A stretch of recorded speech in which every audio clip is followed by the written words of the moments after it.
Assalamualaikum warahmatullahi wabarakatuh. Apa kabar anak-anak Umi semua? Alhamdulillah luar biasa, Allahu Akbar. Nah, hari ini kita pembelajaran melalui share video ya. Sebelum memulai pelajaran hari ini, kita membaca basmalah terlebih dahulu. Bismillahirrohmanirrohim. Baiklah anak-anak Umi, buka buku tematiknya ya, halaman 52. Di sana ada gambar 2.1 ya. Gambar apa di sana? Ada gambar macan lagi ingin memangsa si rusa. Nah, itu adalah salah satu contoh interaksi predasi, yaitu hubungan antara pemangsa dan mangsanya. Nah, predasi itu adalah hubungan antara pemangsa dan mangsanya. Hubungan ini sangat erat karena tanpa mangsa predator tidak dapat bertahan hidup. Nah, tuh. Interaksi antar makhluk hidup ini banyak dijumpai di lingkungan sekitar kita. Interaksi antar makhluk hidup ini dapat bersifat netral dan ada yang bersifat predasi. Netral atau netralisme itu hubungan antar makhluk hidup yang berbeda jenis dalam habitat yang sama yang tidak saling mengganggu, serta bersifat tidak saling menguntungkan dan tidak merugikan merugikan kedua belah pihak. Itu netralisme, jadi tidak saling mengganggu. Tapi kalau predasi itu hubungan antara pemangsa dan mangsanya. Nah, hubungan ini sangat erat karena tanpa mangsa predator itu tidak dapat bertahan hidup, ya. Tuh. Predator ini perlu memangsa hewan lain untuk memenuhi kebutuhan hidupnya, kebutuhan makanannya, demi kelangsungan hidupnya. Demi dia bertahan hidup, dia itu harus memangsa hewan lain. Nah, itu namanya predator. Ya. Itu contohnya tuh, singa memangsa zebra, burung hantu memangsa tikus, dan lain-lainnya ya. Nah, berbicara tentang mangsa-memangsa ya.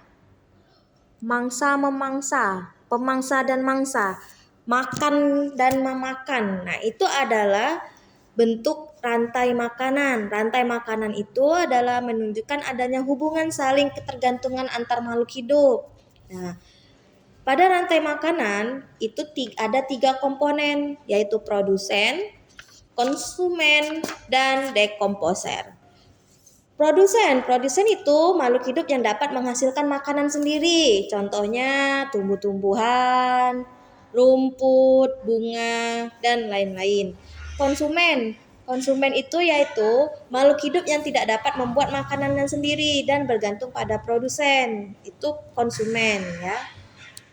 Kalau dekomposer itu yaitu makhluk hidup yang memiliki peran dalam menguraikan bangkai-bangkai makhluk hidup. Itu yang dinamakan dekomposer. Oke. Nah, konsumen itu contohnya seperti tikus, ular, elang, ya. Atau makhluk hidup yang tidak dapat membuat makanannya sendiri. Dekomposer itu contohnya jamur, bakteri, dan lain-lainnya. Nah, dalam rantai makanan itu ada tingkat-tingkatan konsumennya. Ada konsumen tingkat 1, konsumen tingkat 2, konsumen tingkat 3, dan konsumen tingkat 4. Itu ya. Nah, contoh pada gambar ditampilkan ini ya. Ini produsen itu tumbuhan ya, makhluk hidup yang bisa membuat makanannya sendiri. Oke, konsumen satunya yaitu belalang. Belalang ini memakan tumbuhan ya. Konsumen tingkat 2 itu tikus. Tikus ini makan belalang. Kemudian konsumen tingkat 3 itu ular. Ular ini makan tikus. Dan konsumen tingkat 4 itu elang. Elang ini memakan ular. Oke. Buka bukunya itu ya. Kita lanjut ke halaman 59. Nah, 59 itu membuat kalimat tanya berdasarkan teks.